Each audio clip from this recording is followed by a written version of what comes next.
Hello everyone, welcome to good hints. आज के इस टॉपिक में हम झारखंड की आबोहवा प्रणाली को मैप मोड में पढ़ने जा रहे हैं। और इसको पढ़ने के बाद आप काफ़ी आसानी से झारखंड के सारे रिवर्स को और उनकी सहायक नदियों और उनके उद्गम स्थल को आसानी से याद कर सकते हैं। ओके, सबसे पहले हम लोग स्टार्ट करते हैं यहाँ पे। झारखंड में जो पहली नदी से स्टार्ट करते हैं वो है सोनभद्र यानी सोन नदी, जिसको हिरण्यवाह भी कहा जाता है इस नदी को। ठीक है, इसका उद्गम स्थल अगर आप देखें तो ये अमरकंटक की पहाड़ी मध्य प्रदेश से आती है और झारखंड के गढ़वा और पलामू को टच करते हुए आगे जाके गंगा नदी पे मिल जाती है। इसकी लंबाई जो है 780 किलोमीटर है और इसकी एक सहायक नदी भी है जो गढ़वा और छत्तीसगढ़ की सीमा बनाते हुए जाती है, जिसको हम लोग कहते हैं कन्हर नदी। इसकी लंबाई जो है 80 किलोमीटर है और ये छत्तीसगढ़ के सुरगुजा से निकलती है। ओके, इस तरह से कन्हा नदी का जो उद्गम स्थल है वो है छत्तीसगढ़ के सुरगुजा से, और इसका मुहाना जो हो जाएगा वो सोन नदी हो जाएगा। नेक्स्ट हम लोग देखते हैं रांची के पठार से जो नदी निकलती है उसका नाम है उत्तरी कोयल। ठीक है, इसकी लंबाई 260 किलोमीटर है और इसकी सहायक नदियों में कौन कौन है, तो सबसे पहले देखते हैं हम लोग औरंगा। ठीक है, फिर है अमानत और एक है महुआ डार से निकलती है बूढ़ा नदी। ठीक है, तो इस तरह से उत्तरी कोयल में तीन नदी आपको याद रखनी है, औरंगा, अमानत और बूढ़ा नदी। ठीक है, औरंगा याद रखना है कि लोहरदग्गा से निकलती है, लातेहार से होते हुए जाके उत्तरी कोयल में मिल जाती है। अमानत में याद रखना है कि चतरा से निकलती है ये नदी, और पलामू में किसके साथ मिल जाती है, उत्तरी कोयल के साथ। नेक्स्ट हम लोग देखते हैं महुआ डार। महुआ डार में जो बूढ़ा नदी निकलती है वो लातेहार में ही उत्तरी कोयल के साथ मिल जाती है। ओके, नेक्स्ट हम लोग देखते हैं जो नदी है उसका नाम है पुनपुन नदी। ओके, इस नदी की लंबाई जो है 200 किलोमीटर है और इसकी जो सहायक नदियों में आपको दो इम्पोर्टेंट नदियां याद रखना है, दारधा और मोरहर नदी। ठीक है, इसे पवित्र नदी किकट और बमागदी के नाम से भी जाना जाता है। नेक्स्ट हम लोग देखते हैं फल्गु नदी। फल्गु नदी के बारे में आपको जानना है कि इसे निरंजना, नीलांजन, मोहना और अंतशिला के नाम से भी जाना जाता है। नेक्स्ट रिवर जो है वो है सकरी नदी, इसे सुमागदी के नाम से भी जाना जाता है। ठीक है, ये हजारीबाग पठार से निकलती है और जाके आगे गंगा नदी में मिल जाती है। नेक्स्ट हमको ध्यान रखना है यहाँ पे पंचाना नदी। ये पंचानन नदी जो है हजारीबाग से निकलती है और कोडरमा होते हुए जाके गंगा नदी से मिल जाती है। ओके, नेक्स्ट हम लोग देखते हैं दामोदर नदी। दामोदर नदी जो है लातेहार से निकलती है और रांची होते हुए, रामगढ़ होते हुए, बोकारो, फिर धनबाद से होते हुए जाके मिल जाती है कहाँ पे, हुगली नदी में। ठीक है, कौन सी नदी में मिल जाती है, हुगली नदी में। तो ये है दामोदर नदी।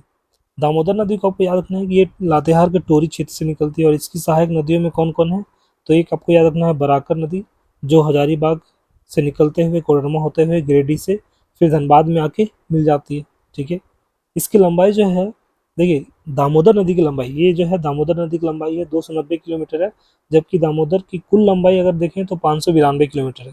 कहने का मतलब कि झारखंड में दामोदर नदी की कितनी लंबाई है, 290 किलोमीटर, जबकि इसकी कुल लंबाई कितनी है, 592 किलोमीटर। ओके, नेक्स्ट हम लोग देखते हैं रांची के पठार से निकलती है दक्षिणी कोयल नदी और इसकी लंबाई जो है 470 किलोमीटर है और इसकी सहायक नदी में सबसे पहले आपको याद रखना है उत्तरी कारो, और उत्तरी कारो की सहायक नदी अगर याद रखना है तो है तजना नदी। ठीक है, उत्तरी कारो की सहायक नदी कौन सी है, तजना नदी।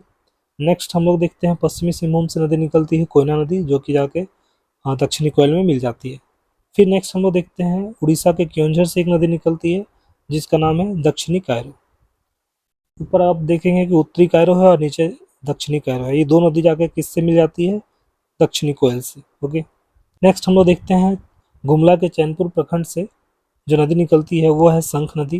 ये शंख नदी जो है दक्षिणी कोयल के साथ मिल जाती है, जहाँ इस संगम को कहा जाता है वेद व्यास संगम।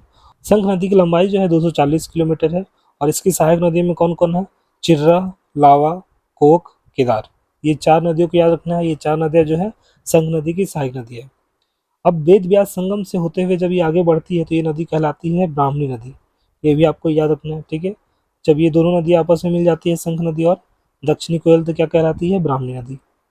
अब हम नेक्स्ट है रांची के नगरी प्रखंड से एक नदी निकलती है, इसका नाम है सोनरेखा नदी। ठीक है, इसकी लंबाई की बात करें तो 470 किलोमीटर इसकी लंबाई है और इसकी सहायक नदियों में सबसे पहले आपको याद रखना है तीन नदी, जुमार, राढ़ू और कांची। ठीक है, ये तीन नदियाँ इसकी सहायक नदी है। नेक्स्ट आपको याद रखना है यहाँ पे संजय नदी है, जो पश्चिमी सिंहभूम होते हुए सरायकेला खरसावा होते हुए जाके पूर्वी सिंहभूम में स्वर्णरेखा नदी में मिल जाती है।